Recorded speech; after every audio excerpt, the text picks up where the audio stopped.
የጤና ባለሙያዎች ከዚህ ቀደም እስከ ግንቦት 3 2017 ዓ.ም ድረስ ለጠየቁት ጥያቄ ምላሽ እንዲሰጣቸው ካልሆነ ግን በከፊል ስራ ማቆም እንደሚገደዱ በጻፉት ደብዳቤ ያሳውቀው ነበር። በዛሬው ዕለትም የተለያዩ የሀገሪቱ ክፍሎች ባሉ የጤና ተቋማት ውስጥ ወደ ስራ ያልገቡ እንዳሉ ይህም በመሆኑ ተቋሙ ወደ ስራ እንዲመለሱ ማስጠንቀቂያ ሲለጥፍ እንደነበር ከቲግቫ ያገኘነው መረጃ ያሳያል።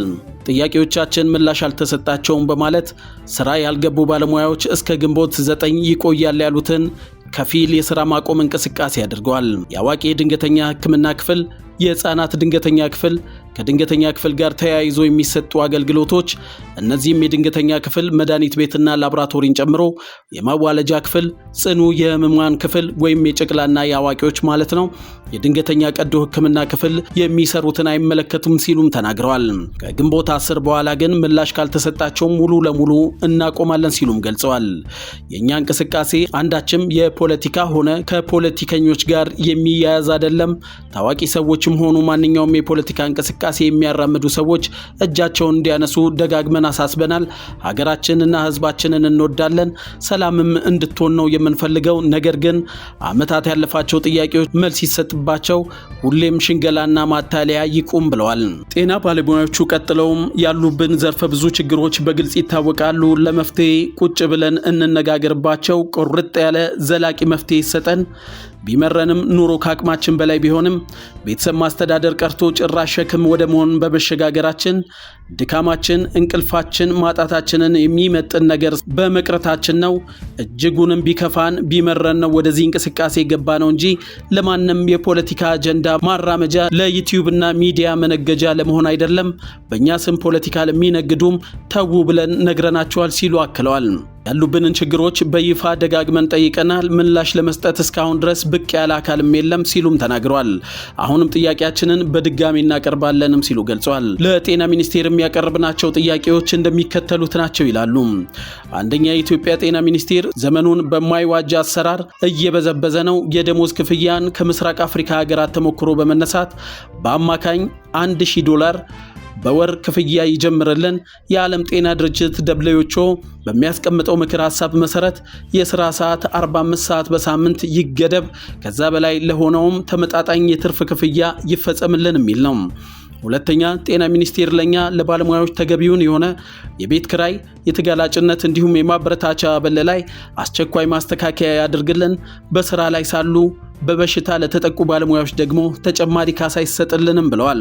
ሶስተኛ፣ እንደ ማንኛውም የመንግስት ሰራተኛ በመታወቂያችን የነጻ ትራንስፖርት ተጠቃሚ እንሁን፣ አሊያም ገበያውን ያማከለ የትራንስፖርት አበል ይታሰብልን።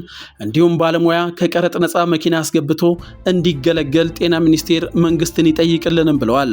አራተኛ፣ የትርፍ ሰዓት ክፍያ በሁሉም ጤና ተቋማት ላይ ህግን መሰረት አድርጎ በተመሳሳይ ይሰራ፣ ጊዜውን ጠብቆ ይከፈለን። ክፍያ ከዓመት በላይ በማዘግየት ጤና ባለሙያ የሚበድሉ ተቋማት ላይ አስቸኳይ እርምጃም ይወሰድ ይላሉ። አምስተኛ፣ መብታችን እንዲሁም የሰራንበት ዋጋ እንዳንጠይቅ በማሰር በማሰቃየትና በማሸማቀቅና በማስፈራራት ከህግ አግባብ ውጪ በሆነ መልኩ ባለሙያው ለእንግልት እየዳረጉ ያሉ የጤና ተቋማትና የመንግስት ኃላፊዎች ላይ ምርመራ ተካሂዶ ህጋዊ እርምጃ እንዲወሰድ ጤና ሚኒስቴር ኃላፊነቱን ይወጣም ብለዋል። ስድስተኛ፣ ጤና ሚኒስቴር ለሁሉም ጤና ባለሙያዎችና ቤተሰቦቻቸው በሁሉም የመንግስትም ሆነ የግል ጤና ተቋማት ላይ የነጻ ህክምና አገልግሎት ያስጀምር። ውጪ ሄዶ መታከም ላለባቸው ባለሙያዎች ግማሽ ወጪ ይሸፍን። የኑሮ ግሽበቱን ያማከለ ድጋፍ ያደርግም ብለዋል። ሰባተኛ፣ ባለሙያዎቹ በሚሰሩበት አካባቢ የቤት ወይንም የማህበር መስሪያ ቦታ ተጠቃሚ እንዲሆኑ አሊያም በረጅም ጊዜ ክፍያ ቤት የሚገዙበትን መንገድ ያመቻችም ብለዋል። ስምንተኛ፣ ሚኒስትሩ በስራ ቦታቸው ላይ ሰላማዊ መስተጋብርንና ደህንነቱ የተጠበቀ የመማር ማስተማር ሂደት እንዲሁም የሥራ አካባቢ እንዲፈጠር በምንም አይነት መልኩ አግባብነት የሌለውና የጤና ባለሙያዎች ሞትንም አምርሮ ይታገላል። መመሪያው አውጥቶ ተፈጻሚነቱን ይከታተልም ብለዋል። ዘጠነኛ፣ የህክምና ዕውቀቱም ሆነ ሙያው በሌላቸው የሚዲያ ሰዎች በባለሙያ ላይ በሚነሱ አሉባልታ የሐሰት ክሶች ምክንያት ማህበረሰባችን በጤና ባለሙያዎች ላይ ያለውን እምነት እንዲሸረሸር ተደርጓል። እንዲህ ያለውን ግዴለሽ ተግባርን የሚፈጽምና ማስረጃ የሌለው ሐሰተኛ ዜና የሚያሰራጭ ሰዎች ላይ ህጋዊ እርምጃ እንዲወሰድም ይደረግልን ብለዋል። 10ኛ እኛ ባለሙያዎች ለዓለም አቀፍ ገበያ ብቁነታችንን የምናረጋግጥበት ዓለም አቀፍ የፈተና ማዕከላት ከዓመት በፊት ቃል በተገባው መሰረት ጤና ሚኒስቴር በሀገር ውስጥ ያቋቁምልንም ብለዋል።